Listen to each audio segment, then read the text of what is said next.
Hi, everybody.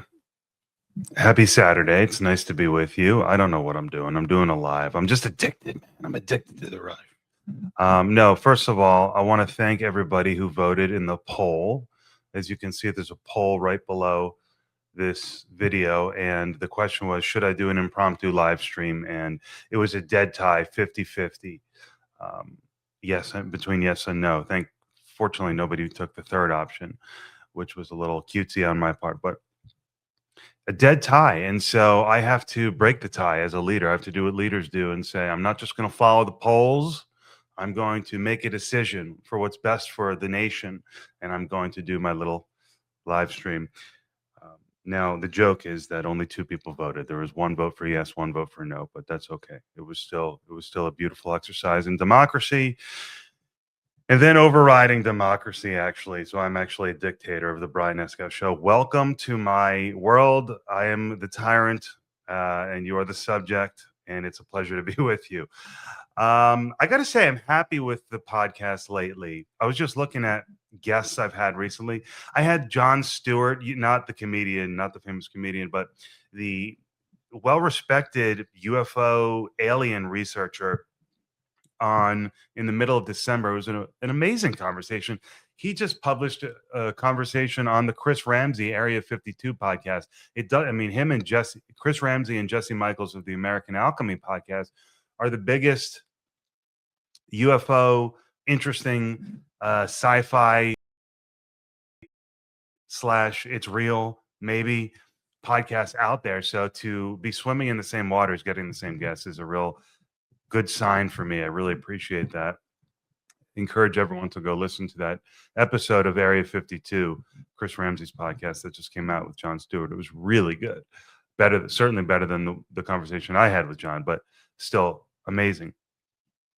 And I felt good about the topics I'm covering lately. I feel like I'm giving a good mix of interesting news stories and giving you my perspective of how I became a Trump supporter and that I'm still trying to find my footing, but I generally do support Trump and his team. And another guest I had was a guy, let's see, two Turning Point related guys, actually. So let me take a sip of water here. On January 3rd, I had Dr. Owen Anderson out of Arizona State University, a professor in the philosophy of religion area. I believe, is an active Turning Point member. He probably knew Charlie Kirk. That was a really good conversation. And then on January 7th, just a few days later, I had someone who I definitely knew Charlie Kirk well. And in fact, in this conversation with David Jones on the 7th, David told me the story of the two times he met Charlie and how what Charlie was doing for David politically, and it's pretty amazing. And so I was very honored to hear that here's a guy that Charlie Kirk was really pumping up and really believed in, and here I am hosting him, trying to help in my small way propel him to the governorship of Maine. So that was cool. Then I hosted my friend from X, who I would have several times on previously. He's in a class of people who I would call friends from X, who are really smart and really interesting, and I'm looking forward to having more of those guys back. But Brent Freeman of the Aiming Up podcast, I just had on 2 days ago, and that was terrific. So thank you, Brent. Yeah, there's a lot of stuff going on. It's a Trump. There's never a day dull. There's never a dull day in office with Trump. So there's no doubt about that. No matter how you feel about him, he's bold, and there's something to talk about. So happy to be with you, as I say, and I like what I'm doing. I hope you like what I've been doing lately. This is just kind of a fun little Saturday thing, but um, yeah, I encourage you to check out what I've been up to so far. So, what can I tell you? Sudafed. Okay, I've got a note here about Sudafed. Yeah. I don't know if you guys ever have the feeling of fluid in your head, and maybe once or twice in your life you've had that feeling where one of your ears clogged entirely. Well, in recent years, I guess I've had that feeling of water sloshing around from time to time. And one time I did have a week's worth of just not being able to hear out of my left ear. And I got to tell you, I have taken Sudafed a handful of times throughout my life. Never once have I ever said, "Oh, I feel so much better. Thank God I took that Sudafed." Like, it has never brought me relief. So I've just been of the opinion that Sudafed doesn't work on me, and I've stayed away from taking it over the years. But I can hear fine, but I've got the sloshy thing actually at night, which is just a little weird. You go to sleep, you're flipping and flopping, and you have like this feeling of water sloshing. So I'm like, what should I do? And my wife says, take Sudafed, take Sudafed. So I go get the good stuff from behind the counter. You don't need a prescription, but they don't just sell it to anybody, right? Because, well, right, there's a reason they don't sell Sudafed. Do you know what it is? Okay, we're getting there. So I get the good stuff and I take it every 12 hours. My wife is Doctor Mama, and I can't figure out why I'm unable to sleep the first night. I'm just like really racing. Like I could have gotten up and chopped wood, but whatever. I just fought through it. And then the next night, the same thing. And the bottom line is I figured it out. Oh, I'm basically tweaking on meth. I'm a person who is apparently uh, easily affected by the good stuff. And yes, you people often make meth with it. So I'm basic and I said, wow, 2 nights in a row I was tweaking on meth and I just wasted away. I could have used that time so productively. Could have banged out a couple podcasts, whatever. So speaking of podcasts, Scott Adams has passed. I did my tribute to him probably 4 or 5 days before he died. Obviously, we knew it was coming. And I don't really have much to add to what I said. I like what I said about him. Um, and I'm happy that I was able to pay my respects to him. And just kind of heart goes out to his family and everyone feeling his loss. I guess the only thing to add is, man, he really did. And this has been said. I'm just kind of, I'm not breaking any ground here, but he really did die, not only die with dignity, but die kind of beautifully in that way he can use words very clearly. He's, as he said in his final communication, he's a good writer. But to be useful, that is so beautiful. So yeah, not only did he die with dignity, really did he die with dignity, but to use that frame of being useful is just so beautiful. Um, and it's like that's kind of an angelic, yes, an angelic presence about the guy because isn't that what an angel is? Well, you might say an angel is an intermediary communicator between lower level being and God, but isn't an angel a guide as well? So I really respected Scott, and that's about all I have to say about that. I have a note here that look. I don't like to call people out, and I won't use their name here, I guess, because in the interest of I don't want to be beefing with people. I'm an ideas guy. I'm an ideas guy. And what do they say? Small people go after people, and bigger people go after ideas. But I logged on today and I saw someone say something to the effect of one of my girlfriends was going to go out with an Indian guy. I saved her. Like I said, don't do that. What a what a pathetic and racist. What a just a pathetic. Like what is wrong with you? I'll tell you what's wrong with you. You're pathetic and you're racist for that to come out of your mouth online like that. And this is from a person who has a lot of followers who could be doing much better. And I expected much better from for whatever reason. And it's just really revealing and disgusting and unfortunate. So um, it's not what I'm interested in. It's not what I think MAGA is about. Of course, you're going to have some people who, cheer it on or whatever from all different types of sides. But this was a big turnoff. And I replied and I said, "You're pathetic." And that's the story. Speaking of X, I guess there's a new algorithm or it's kicking in or it's kicked in. Let me actually take an opportunity to say something about my X activity. I would not want to be following me. I would have unfollowed me by now.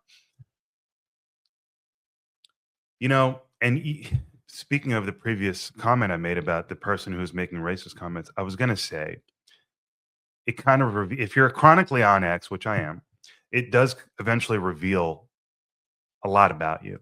And at the end of the day, you're going to end up saying some racist shit, or you're going to end up saying some whatever you really believe in. And for me, what's manifested, the truth about the deep, dark truth has manifested is that I'm neurotic and I'm crazy and I'm insecure and I'm unsure and I'm trying to figure out what I'm doing with my life. And I delete posts and I write them and I delete them and I refresh. It's just all bad. It's all bad. So, my opinion, I thought, oh, I'm probably shadow banned or deboosted rather at this point because of my bot like activity. I wouldn't be surprised. I've been having trouble getting clicks and views and stuff lately relative to how it was for a while. And I don't care. I never complain. I'm just happy to be here. My 2 cents is no matter what the algorithm is, the best content is going to be rewarded. So make good stuff and they will come. So no complaints. But yeah, my activity on just for myself is really bad, and I need to work on that. And I'm really sorry for everyone. It's not about my ex; it's about my podcast. It's about um, I am not some master X user by any stretch. So good luck to everyone. I think it's the new algorithm is prioritizing long form newsletters, X newsletters. So good luck. I mean, and that's good, I guess. I think that's good. I don't hate that. When you think of, well, short form video, especially bad, right? For the brain, it's melting our brains. Long form writing, good. Well, okay, that's fine. I could dig that. So, yeah, so you got to find the platform that works for you and the style that works for you. And um, I love X. I love Elon. I love the people here. I love the content here. And I'm going to try my best to get better at X. So good luck to everyone in the new algorithm. But don't complain. It's really such a, ugh, it's so pathetic. You should have more views. Shut the fuck up. Okay, I guess I'm going to get into this.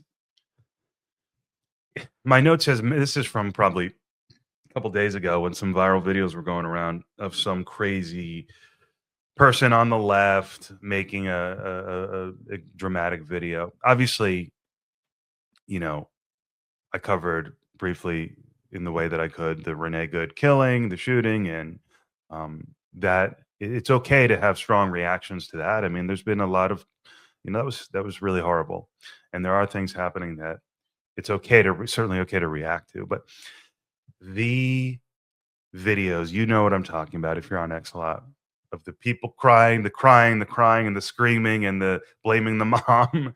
um, like, look, I talk about my dad. My dad is a big part of my search for political identity, my relationship with him, big part of my life. But I'm not crying and screaming into the camera. I guess the difference. But there's a lot of mental illness on the left, is the note here. And I you know, I don't want to fall into the trap of just reacting to viral videos and saying that they're conclusively reflective of the balance, totally. But I do agree that there seems to be more mental illness on the left, and that actually ties into another here, which issue would I have is just bullet point. I forget why I wrote this, but I wrote that the trans issue is so important because, excuse me, on one hand, you can talk about it from a medical perspective and have the debate on, you know, what you want to call, if you want to refer to trans identity as a condition, or if you want to dismantle the entire cultural framework that led to diagnosing the trans identity as a condition, right? And that's why that right there is the war between Western civilization and these new forces. That right there, put Matt Walsh in right there. Boom, you got it. So it's like, on one hand, we can see how it clearly is the war between civilization as we know it and something else, and we got to talk about that. But on the other hand, um, Is it just a matter of treating people with dignity and people are born different? Look, it's a very I think it's a very complicated issue. I hope I have some water left. Thank God.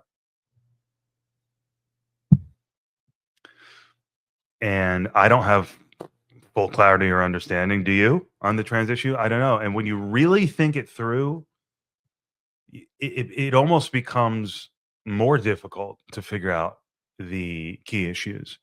But all I can tell you is that I treat everyone with respect and dignity, and so I have no problem when I'm talking to trans people, hanging out with. It's fine. I understand some concerns about what's appropriate in the classroom. Certainly, I'm okay with that, and also just in general, how much you want to cater mainstream look, you got to be inclusive to, generally, but how inclusive is a question I'm okay with wrestling with. Okay, and so we got to talk about all these issues, and hopefully we can do it respectfully. But I wrote the trans issue is so important, and I'm tying it into this concept of mental illness, and that could be seen as really offensive. But I hope you'll give me the some slack here and say the connection I'm trying to make is, as a guy who considers himself on the right now, a MAGA guy, a Trump guy, I'm cool with trans people, and it's important in the sense that we got to figure out as MAGA, are we going to make how what is our take on trans? Are we like eliminate trans people? Because I don't agree with that. Do you get what I'm saying? I guess what I'm saying is I think there's more rational thinking on the right. Nonetheless, you have an issue such as the trans issue, which could be argued is a mental health issue. At the same time, there are clearly trans people who are perfectly rational and perfectly otherwise excuse me, healthy and perfectly well. And so what do you do with that? So we got to be respectful. We got to be open-minded. Um, eh. And why I'm going to help Republicans. Well, let me finish with that and first get to my other last topic here.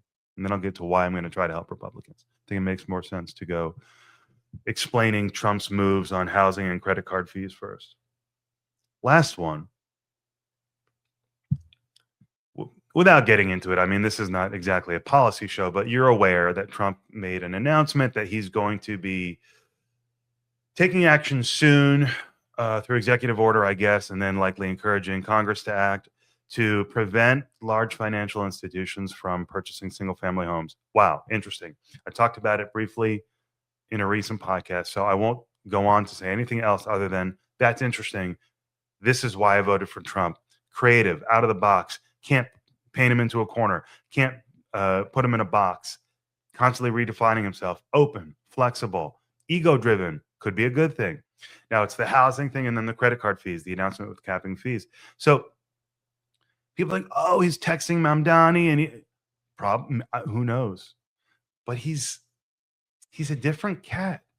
And I put my money on Trump to be driven to make positive changes. And he's done a lot of shaking things up in the year that he's been office. Okay, we're approaching a year now, and I am just not ready. I like what I've seen, and I don't want to say I'm concerned about some things, but I understand why some people are concerned from their perspectives. I like what I've seen. I'm not ready to say this has been a failure, not by any stretch of the imagination. So that's just where I am. So that's why I'm going to try to help Republicans. It's not because I've decided I'm definitely going to be a Republican for the rest of my life. Well, I mean, as if all else remains the same, I guess I would. It depends on what the Democrats do. I'm not so ideologically pure, right? I'm not, and Brent called me out for this in our chat we had the other day on this podcast. He said, and I admitted, I said, I've become more outcome driven than process. And that's coming out of law school where you get so focused on process. And oh, the Democrats are trying to get things done through this. So the irony here is, here I was complaining about the Democrats trying to get all these laws changed via the Supreme Court, which is not really how you do law change, right? Traditionally. And so I said, no, that's process. We got to be a constitutional country in America. I'm a Republican now. It's very much part of why I drifted, among other things. And here I am saying, but actually I'm more outcome driven. So that's a fair criticism if you're looking and saying, Brian, you're a hypocrite. Fair enough. Maybe it's just that I think the direction Trump is going is generally correct, and then he's doing these sprinkles from the far left, these ideas, and maybe they're good ideas, maybe they're not, but it's interesting, and it makes me go, he's listening. This is cool. So that's where we are on January 17th, 2026. Hope you have a great weekend. I gotta go eat something. No, we're going to brunch. I love going to brunch, and we don't get to go very often. And it's a 3-day weekend. And Alexa said, "Good boy, Brian. You get to take me out to brunch." So that's what we're doing. Any comments? Hey, Brian, feel better soon. Thank you. I don't view it as an illness, but I think it draws people in who have disorders. I wonder if you were talking about leftism there. You must have been. Anyway, pleasure to be with you. Sorry for the shitty show today. Just having fun. All right. Later.